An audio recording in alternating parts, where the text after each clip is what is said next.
Members, the question is that the motion be agreed to. Mr Speaker. Andrew Little.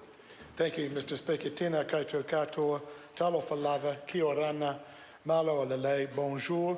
Warm Pacific greetings to all the dignitaries and parliamentarians in attendance today. I had the great pleasure to meet some of you yesterday, and it's great to see those members here in the House as we debate the very important issues about our relationship with the Pacific and Pacific countries.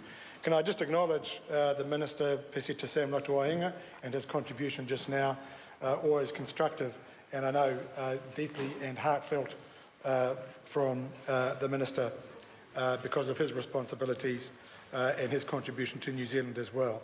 Can I acknowledge all of the countries, the many different countries that are represented by the delegation: American Samoa, Australia, Cook Islands, French Polynesia, Fiji, Kiribati, the Marshall Islands, Nauru, New Caledonia, Niue, Papua New Guinea, Samoa, the Solomon Islands, Tonga, Tuvalu, Vanuatu, and Wallis and Futuna.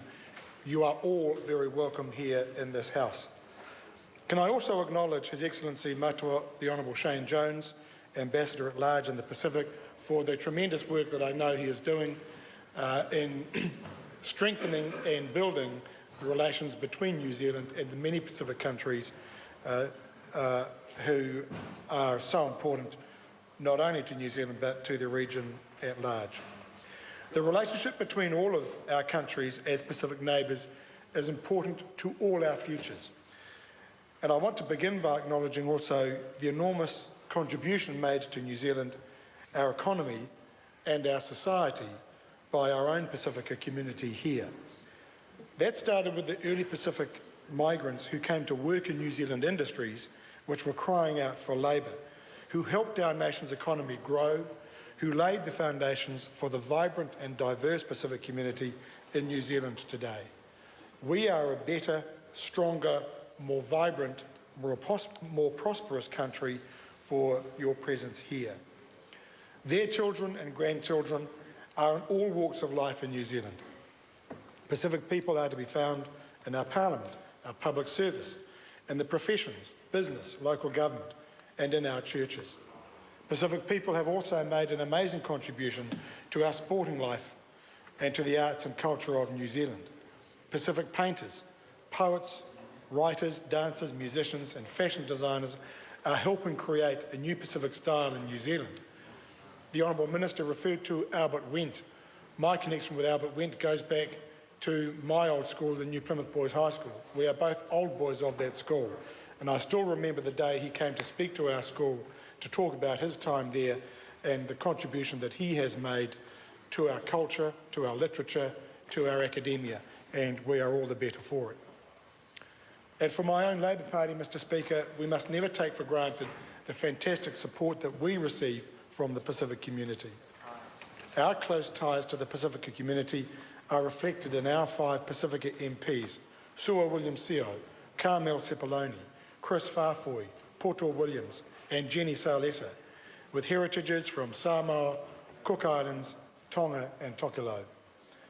In Labour, we are proud of our history of advancing the interests of Pacific people here in New Zealand.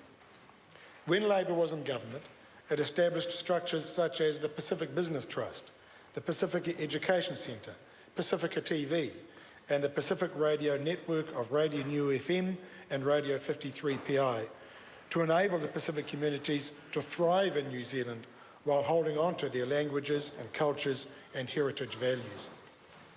And Mr Speaker, our party is also looking forward to the future. Our recent Future of Work Commission included working closely with the Pacific community on a new vision for the future of that community, one built on aspiration and inclusion. And Mr Speaker, we know that our country is so much better off because of our good relations with the wider Pacific as well. In 2013, our exports to the Pacific were worth $1.3 billion.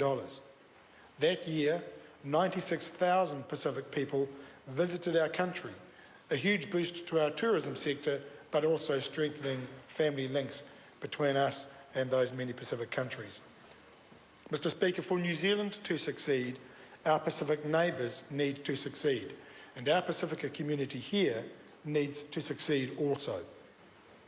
We need to ensure that the dreams we all share, a good job, a good home, opportunities for our children to do well, and security and dignity for the people we love when times are hard, are within reach for every person in the Pacific. Because right now, our region faces some daunting challenges. The first is the imminent threat of climate change. Here in New Zealand, we've always prided ourselves on our tradition of moral courage on the world stage, on taking a stand for what is right, on stepping up to the big challenges, the tough fights.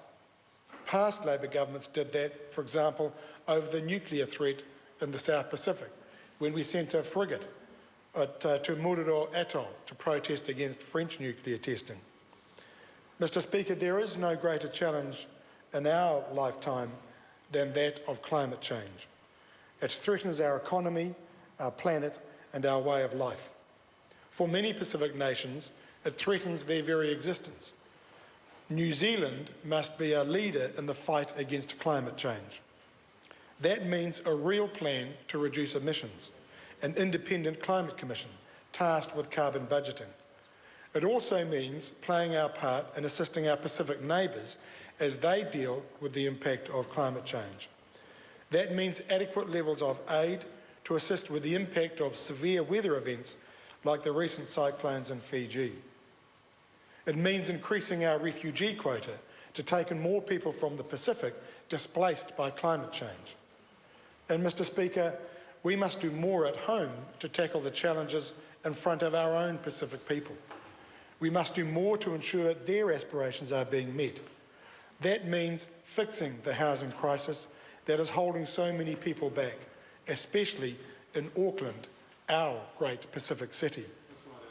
It means restoring the $1.7 billion that's been cut from our health system. It means recommitting ourselves to the principle of free public education.